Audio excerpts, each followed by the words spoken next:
सिर्फ पाकिस्तान एक indecent haste में नजर आए, अनड्यू हेस्ट में नजर आए, क्यों? और मैं ये बात मेरिट पे करता हूं, मेरा दिल दुखी है as a student of law. यानी आपको अगर इतना लगाव है इमरान खान साहब से और आप समझते हैं, आज आपने गुस्से में वकील को कहा कि क्यों ना उनको रिलीज, वो नजर आ रहे हैं कहीं, यानी आपको ये भी तवक्को थी कि शायद नजर ही आ जाए कोर्ट रूम के अंदर, दोबारा मौका मिल जाए गुड टू सी यू कहने का।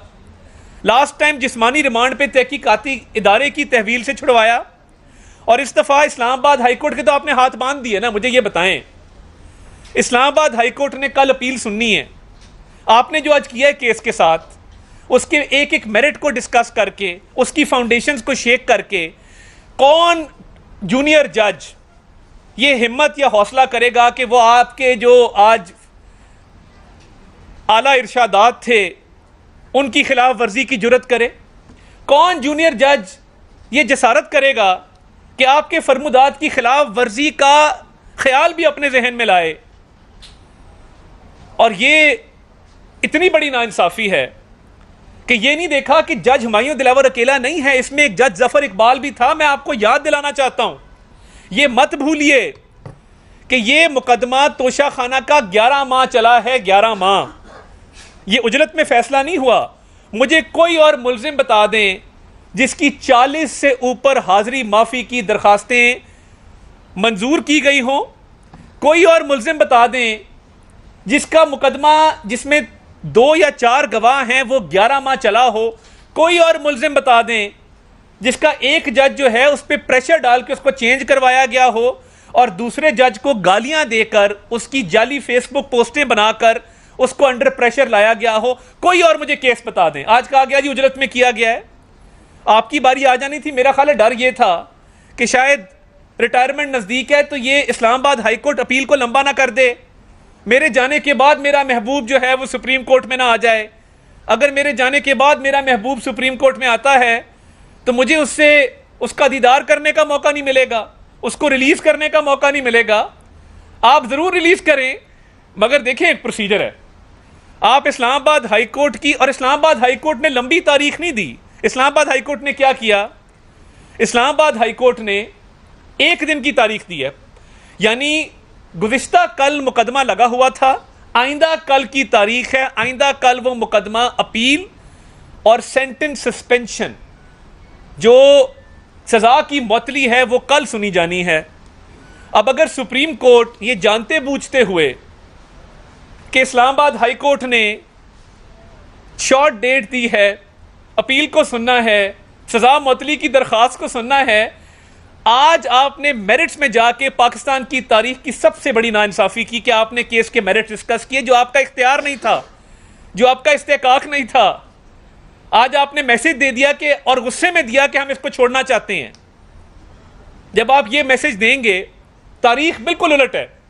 पनामा के अंदर सुप्रीम कोर्ट के जजेस का एक बेंच बनाया गया मॉनिटरिंग के तौर पे मियां नवाज शरीफ को सजा दिलवाने के लिए, और इधर आज एक मॉनिटरिंग बेंच बैठा है सुप्रीम कोर्ट का इमरान खान की सजा खत्म करने के लिए। तो ये जाने से पहले जो आपकी ख्वाहिशात हैं, ऑलरेडी आपकी फैमिली का एक बायस है, आपको रिक्यूज करना चाहिए। आपकी मदर इन लॉ की ऑडियो आने के बाद कि वो जलसों में शरीक होती हैं, वो ना सिर्फ जलसों में शरीक होती हैं, वो आपके साथी जजेस को फोन करती हैं। मैंने मुनीब से भी बात की है, मैंने फलां से भी बात की है। आपकी फैमिली का क्योंकि एक ताल्लुक है और वो जलसों में जाते हैं और आपके साथ बातचीत करते हैं केसेस के ऊपर, आपको ये केस नहीं सुनना चाहिए था। इसी तरह मज़ाहिर नकवी साहब हैं आला हजरत, उनको भी ये केस नहीं सुनना चाहिए था। उनके खिलाफ ऑलरेडी एक सुप्रीम जुडिशल काउंसिल का रेफरेंस पेंडिंग है। तो फिर क्या वजह है कि उनको भी बेंच से अलहदा नहीं किया गया? उनको भी बेंच से अलहदा होना चाहिए। ये तारीख रकम हो रही है एक मुल्जिम की खातिर, जिस मुल्जिम को उसकी सजा मुअत्तल करने के लिए सुप्रीम कोर्ट बेताब है, चीफ जस्टिस बेताब है। सारे रूल प्रोसीजर को वायलेट करते हुए, तमाम कवायद जवाबित को अपने पैरों तले रोनते हुए वेट कर लेते। इस्लामाबाद हाईकोर्ट ने कोई ना कोई फैसला तो देना है ना, और ये किसी को नहीं पता वो क्या फैसला होगा। वेट कर लेते कि वो स्टेज आती सुप्रीम कोर्ट में अपील की। मगर ये इतना अफसोसनाक अमर है कि आप वेट नहीं करते। इतनी बेताबी, इतनी बेचैनी क्या किसी बशीर, बूटे और अहमद के लिए भी होती है, जिनकी 2-2 साल अपीलें नहीं लगती? आप इस्लामाबाद हाईकोर्ट में देख लें, 2021 की अपीलें अभी तक पेंडिंग पड़ी हैं, मगर इसकी अपील जल्दी लग जाती है। क्या किसी, आज मैं बात करना चाहता हूं, क्या ये मज़ाहिर नकवी ने शाहरुख जतोई कत्ल केस में एक बासर मुलजिम को बाइज्जत बरी नहीं किया? कत्ल करने के बावजूद कत्ल का केस है और सुप्रीम कोर्ट से मुलजिम बाइज्जत बरी हो जाता है। उसके पास पैसे हैं, मालदार आदमी है, असर रखता है अपना। यही हाल है। किसी गरीब का केस जाएगा तो उठा के बाहर फेंकते हैं, परवाही नहीं होती, क्योंकि सास इन्वॉल्व नहीं है ना। सास को, गरीब आदमी का दर्द नहीं है, सास को तो दर्द है कि मेरा कप्तान निकला है बाहर, मैंने उसके जलसे में शरीक होना है।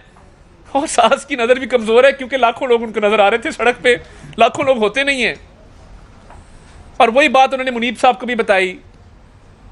तो देखें, अगर इंसाफ और अदल के निज़ाम के साथ ये खिलवाड़ करना है, पाकिस्तान की तमाम जेलें खोल दें। एक और खबर आपको दूं, सदर पाकिस्तान ने 14 अगस्त को, जिस तरह वो करते हैं ना, कोई भारतीय माहीगीर आ जाता है तो उसकी सज़ा माफ़ कर देते हैं, इमरान खान साहब की सज़ा में 6 महीने का उन्होंने कमी का ऐलान किया है। वो ऑर्डर मैं आपसे शेयर कर लूँगा। सदर पाकिस्तान ने 14 अगस्त के मौके पर भी डंडी मारी है।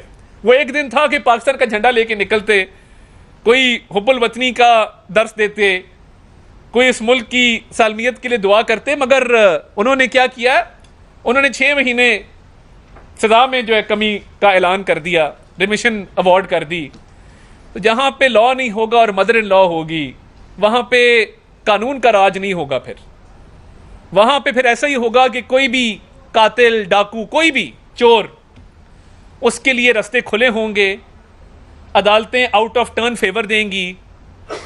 और मैं, चलें पहले तो बतौर वजीर बात करता था ना, आज मैं एक पाकिस्तानी शहरी के तौर पे ये बात कर रहा हूँ, और शायद जब मैं कुर्सी वजारत पे था उससे ज़्यादा ज़ोरदार बात कर रहा हूँ, क्योंकि हमने इसी अदलिया के कॉज के लिए मारे खाई हैं, डंडे खाए हैं, जेलें बर्दाश्त की हैं। हमारा भी कोई कंट्रीब्यूशन है रूल ऑफ लॉ के लिए इस मुल्क में। तो मैं ये समझता हूँ कि आज चीफ जस्टिस ऑफ पाकिस्तान ने जिस बायस का इजहार किया है, उनको फौरी तौर पे इस केस से अलहदा हो जाना चाहिए। और लगता है कि एजाजुल एहसन साहब और मुनीब साहब शायद अवेलेबल नहीं थे, वरना वो साथ बैठे होते। लगता है कि वो शहर से बाहर थे।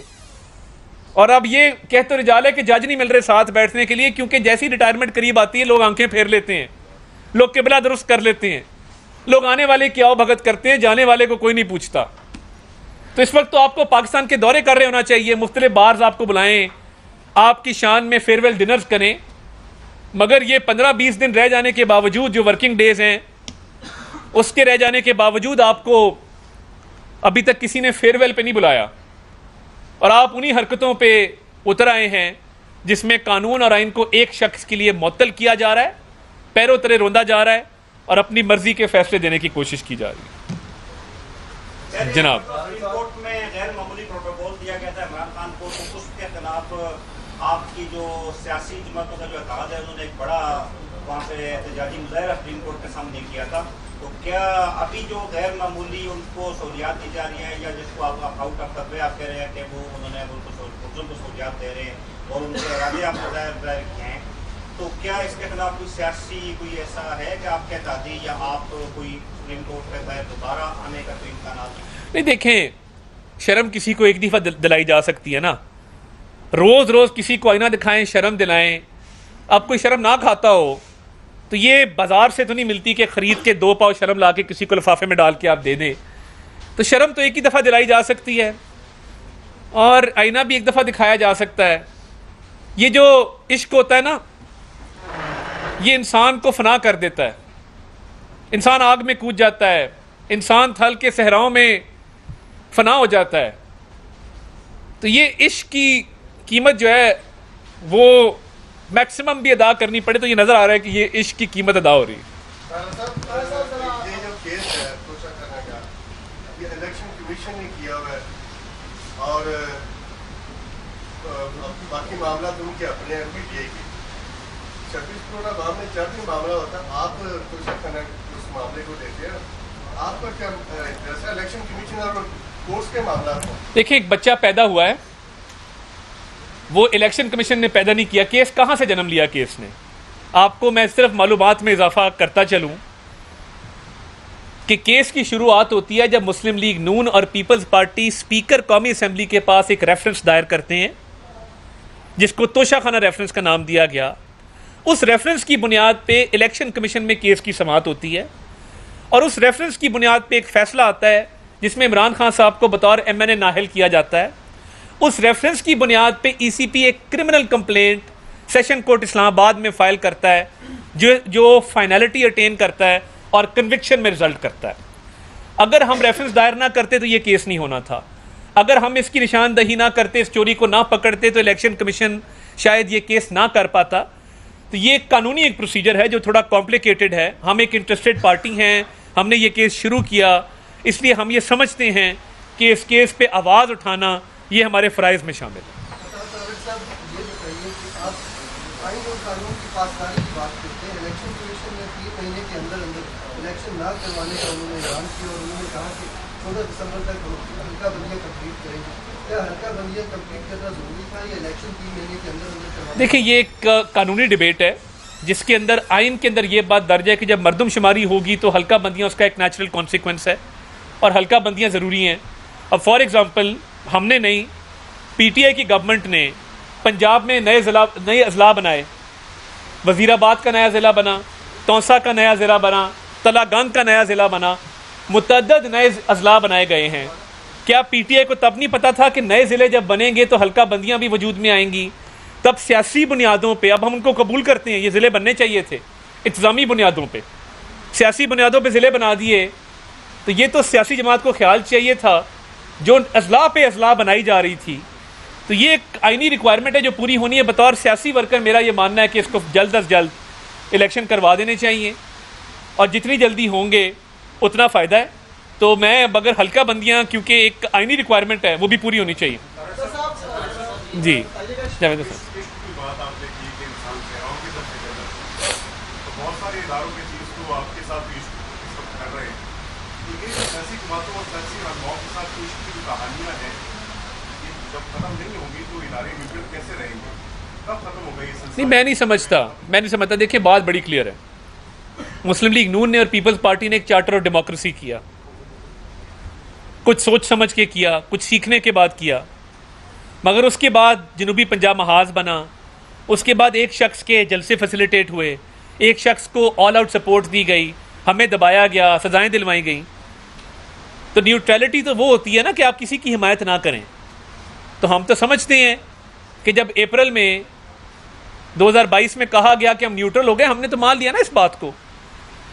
क्या तहरीक इंसाफ के सारे इलेक्टेबल्स देखें, राइट लेफ्ट जो खान साहब के लोग बैठे हैं, एक बंदा मुझे बता दे जो नजरियाती हो। हमने तो चले मारे खाए ना, फिल्टर हो गए।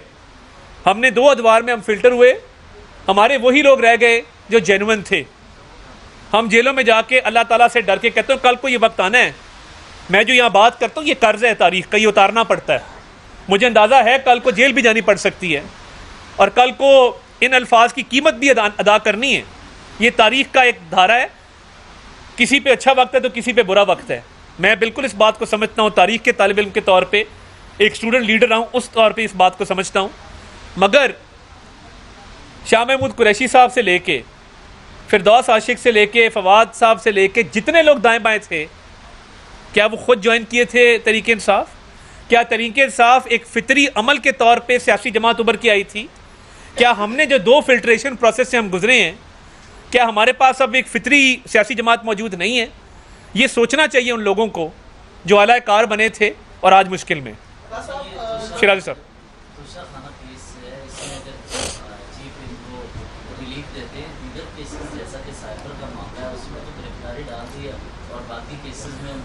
बड़ा वैलिड लीगल पॉइंट है आपका।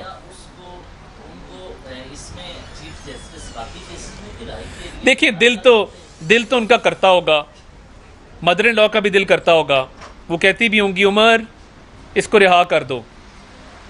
अब उमर पे है और राफिया पे है कि उमर और राफिया इसमें क्या किरदार अदा करते हैं, क्योंकि राफिया को भी उतनी परेशानी है जितनी मदर इन लॉ को है। ये जिनसे साथ ऑडियो थी ना, राफिया मैं बड़ी परेशान हूँ, लाखों बंदा जलसे में आया है, ख्वाजा तारिक रहीम साहब की अहलियाँ हैं, आप भूल गए। तो वो राफिया को भी परेशानी है, मदर इन लॉ को भी परेशानी है, उमर को भी परेशानी है। अब राफिया, उमर और मदर इन लॉ मिल के किस तरह निजात दिलाते हैं ये तो उन पे है। मगर साइफर के केस में कासिम के अब्बा 30 अगस्त तक जुडिशल रिमांड पे हैं। अगर कल उमर, राफिया और मदर इन लॉ मिल के कहते हैं कि रिलीज़ कर दें तो फिर क्या होगा? रिलीज़ नहीं हो सकेगा जो मेरा ख्याल है, क्योंकि 30 अगस्त तक तो वो साइफर के केस में वो पाबंद सलासिल हैं। जी आपके बारे में मशहूर है कि माजी में हमने देखा भी है कि किसी की वीडियो वायरल हो जाती है, किसी के ऑडियो लीक्स करवा लेते हैं, किसी की डायरी जो है वो लीक करवा लेते हैं। इस वक्त आप कोई चीज के सामने पेपर्स दिखाई दे रहे हैं, क्या कंपनी के पास भी वीडियो कोई ऑडियो कोई डायरी लीक्स करवा दिया? नहीं, देखिए, एक तो लीक ना मैंने कराया ना आपने कराया, और जो आप कंपनी की बात करें ना, देखें ये फौज को बदनाम करना बंद करें, खुदा का वास्ता। नहीं एक सेकंड, मुझे पता ना, मेरी बात सुन लेना, टॉक शो ना बनाए। आपने एक सवाल किया ना, आपने नहीं, फौज से मोहब्बत नहीं आपको ना, ये कंपनी मेरी अर्ज सुन लें, टॉक शो ना करें। मुझे, मैं हाथ जोड़ के आपसे गुजारिश कर रहा हूँ, हाथ जोड़ के माफ़ी मांग के आपसे आजाना मुअद्दबाना गुजारिश कर रहा हूँ, मेरा जवाब सुन लें। ये जो सोशल मीडिया पे कंपनी करके फौज को बदनाम किया जाता है ना, मैं इस पर भी बात करना चाहता हूँ। रोज़ कंपनी ने ये कर दिया, कंपनी ने वो कर दिया। इसी कंपनी के बच्चे हैं जो सब हिलाली परचम में लिपटे हुए घर आते हैं, और जिनकी माएँ पता होता है बच्चा शहीद हुआ है, परचम को चूमती हैं, आंखों से लगाती हैं। ये भी इस्लामाबाद में एक प्रोटेस्ट हुआ, ये जो दहशतगर्दी है इसके पीछे वर्दी है। भाई वर्दी वालों का क्या कसूर है? डॉलरी जंगें, अब आप अंदाजा करें कि बेवकूफ़ कैसे लोगों को बनाया जा रहा है। डॉलरी जंगें, आखिरी डॉलर मिलिट्री एड में पाकिस्तान कब आया था, मुझे आप बता दें। मुशर्रफ दौर के बाद मिलिट्री एड में $1 पाकिस्तान आया, मुझे बता दें। ये कहना कि दहशतगर्दों को, मैं उस पर बात करना चाहता हूं, मैं आपका तफसीली जवाब दूंगा, आपकी पूरी तसल्ली कराऊंगा। मैं उस पर भी आ रहा हूं, जो आपने किया ना, मेरा जवाब ले लें। मैं ऑडियो लीज पे आ रहा हूं। नहीं मैं एक सेकंड ना, क्योंकि अभी बात की ना कंपनी की, तो मैं नहीं वो उसने कंपनी की बात की ना। हाँ, उस पर भी आता हूँ मैं, उस पर भी आता हूँ। आप नहीं, आपने कंपनी कहा ना, तो कंपनी टिकटॉक के ऊपर कंपनी जो मर्जी कह दे, वो मुझे पता है कंपनी किसको कहते हैं। मैं भी टिकटॉक पे लाख से ऊपर फॉलोअर है, मैं कोई कल का बच्चा नहीं हूँ कि यहाँ पे आके बैठ गया और मुझे पता नहीं है कि आप कंपनी किसको कह रहे हैं। देखें, मेरा नजरियाती इख्तलाफ है इस बात पे कि आप, पिछली गवर्नमेंट ने टीटीपी को आबाद करवाया, आके आबाद करवाया। प्रो टीटीपी पॉलिसी उस खातून की वालदा की थी जो आज जेल में है, ये ना भूलें। और दहशतगर्दों के हाथों रोज ताबूत घरों में आते हैं। हिम्मत है उन लोगों की कि जिनके बच्चे सीनों पे गोलियां भी खा लेते हैं, जख्मी भी होते हैं, और वो परचम को फिर भी चूमते हैं। ये क्या जज्बा है? ये कहां से आता है ये जज्बा? और आप यहां पे कहते हैं जी दहशतगर्दी के पीछे वर्दी है, और आप कहते हैं कि जी ये डॉलरी जंगे हैं। भाई, आपके लीडर ने, आपकी वालदा की काबीना ने टीटीपी को वापस आबाद करवाया। और देखें, जहां तक बात है मियां नवाज शरीफ की, गुजरांवाला के जलसे में क्या कहा, आज तक बिलो द बेल्ट हिट किया, मुझे बता दें। कहा कि न्यूट्रल होना हमारी डिमांड है। जिसने न्यूट्रलिटी आई, हम खामोश हो गए। ये जमात जिस तरह बनी थी ना, इधर उधर से लोग तोड़ के, कहीं की ईंट कहीं का रोड़ा, भानुमती ने कुंभा जोड़ा, तो ये कुंभा को रातों रात फितरी अमल के तौर पे नहीं बना था।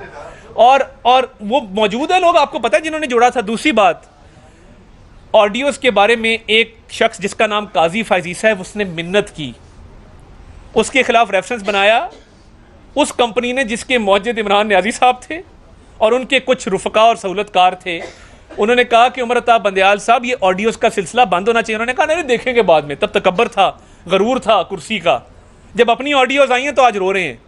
तो बात ये है कि ऑडियोज कौन सा हैकर करता है, कहाँ से करता है, और आप जिन पे इल्ज़ाम धर रहे हैं, मैं इसको नहीं मानता। काश उस वक्त काजी फायजीसा की इल्तिजा सुन ली होती तो आज ये ऑडियोज वाला मामला ना होता। और आज मैं तोशा खाना पे बात करने आया हूँ, क्योंकि चोरी के लिए किसी ऑडियो की ज़रूरत नहीं है, चोरी के लिए किसी डायरी की ज़रूरत नहीं है। चोरी एक साबित शुदा है, और जिसमें रिलीफ देने के लिए लॉ की जगह मदर इन लॉ का सहारा लिया जा रहा है। आपने यहाँ बैठ के chief justice of supreme court को मलाइन किया है, अभी उसका कोई फैसला नहीं आया। आप ये नहीं समझते कि लोगों नहीं, आप ये आपकी राय है मलाइन करना, या आप वाकई समझते मैंने मलाइन किया है?